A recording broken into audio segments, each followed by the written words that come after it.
Hey y'all, Random Andrew here coming at you with another Mini Cooper fix-it video.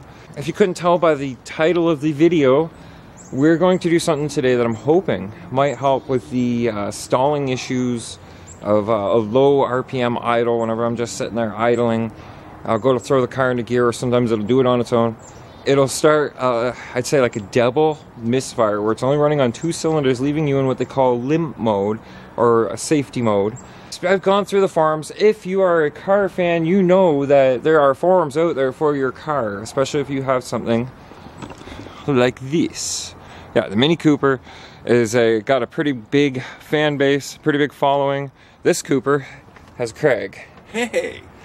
So what I've been doing is looking up other fellow Cooper owners with the same symptoms.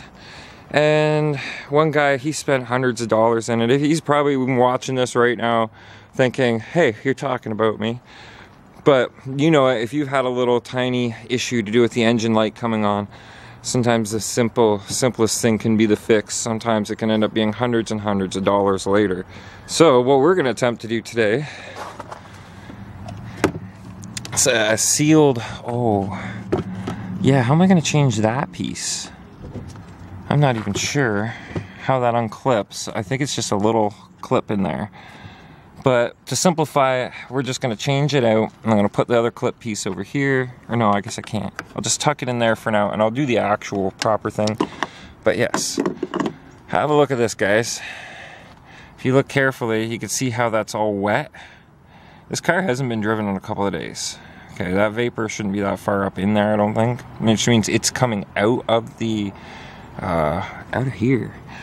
And you can see how it's all split and cracked. It's not creating the seal it should anymore. So, to get this guy off of here, brand new one. Let's get to the package so you guys can actually see it.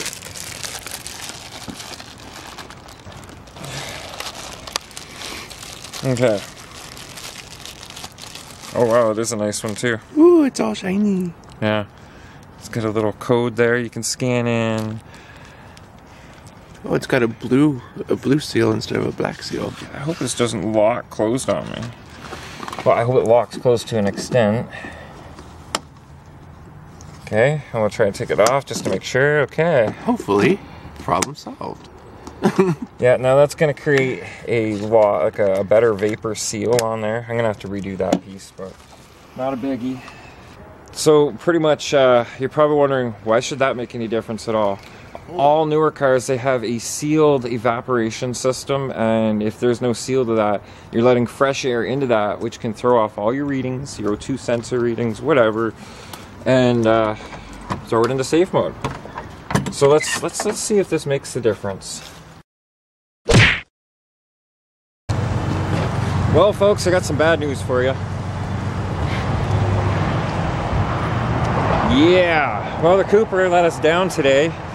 You guys know we changed the fuel cap on it, and I think repressurizing the system was too hard on an aged fuel pump, and the fuel pump died. Did not start back up. Did you give him the key, Mom? Yeah. And now it's being flatbedded back home, so I'll update you guys a little bit more once we know a little bit more. Until then, this could even be a to be continued. Sad day when you see a Cooper on a flatbed.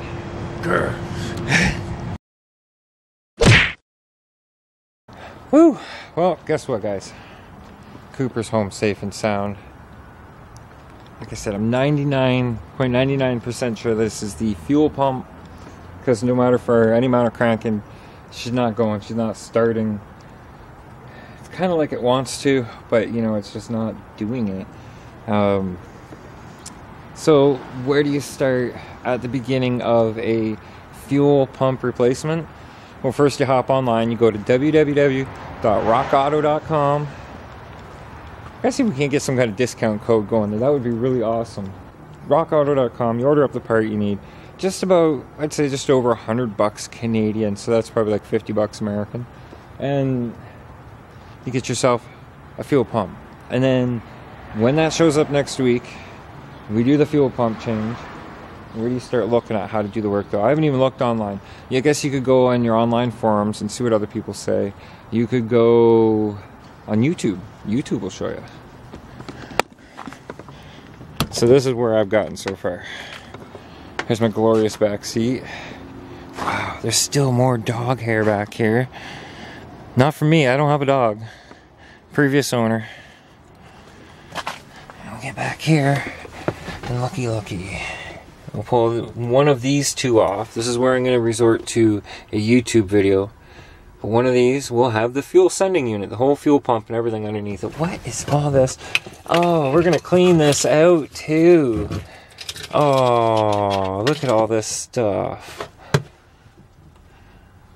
That's lovely. That's lovely. This whole thing's going to get cleaned right out.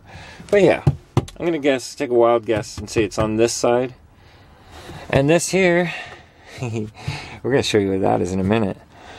Yeah, so it's not going to be too big of a deal, too big of a job to change. So what is that little cable all about? That little pull cord, that pull hook? I've had issues where the trunk stops wanting to open by switch. You know, the only ways you have to open it is, like, there's no key thing right here. See, there's no key thing there. It's just, you hear that? Well, sometimes that fails to happen and you can't get the trunk open. And not all Coopers have this. This little guy does exactly that. And I was willing to install one of these if it didn't have it. Put it in myself using like mountain bike brake cable or something. Groovy. So here we are, Cooper, no start. Let's just give it a try one more time here. We're just gonna give it a try anyways, although I know it's not gonna start.